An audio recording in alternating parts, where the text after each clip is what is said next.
CNP Featured Research. This is your Diet Mental Health Break for March 2026. Brought to you by the Center for Nutritional Psychology. 2 minutes to learn and be good to yourself. Frequent consumption of ultra-processed foods is associated with worse overall mental well-being. Ultra-processed foods are industrially manufactured food products that contain ingredients not typically used in home cooking. These include artificial flavors, preservatives, emulsifiers, and colorings. They are typically made from industrial formulations of substances extracted from sources with little to no intact whole food content.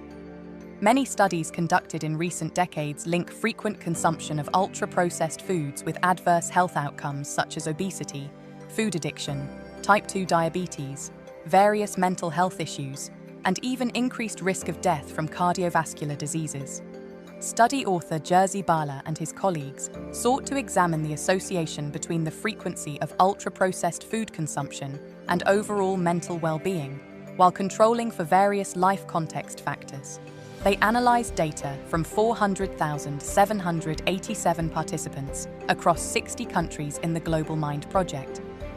The Global Mind Project is an ongoing repository of data on mental well-being and life context collected through an online assessment called the Mind Health Quotient. The study authors used various mental health indicators available in the dataset to create a global measure of mental well-being spanning a spectrum from distress to thriving. Results showed that individuals who consumed a lot of ultra-processed foods tended to have worse mental well-being. While only 20% of participants with clinical distress reported never or rarely consuming ultra-processed foods, this percentage was 54% among those with the highest ultra-processed food consumption. The main contributors to this link were increased symptoms of depression and challenges with emotional and cognitive control in individuals reporting frequent consumption of ultra-processed foods. This analysis of a global sample of almost 500,000 participants confirmed that higher consumption of ultra-processed foods is associated with worse mental well-being.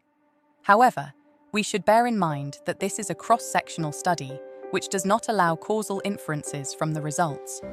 Regardless of the nature of this association, these findings highlight the need to consider dietary patterns and food access when designing future mental health policies. Our thanks to Jerzy Bala and his colleagues for conducting this informative analysis.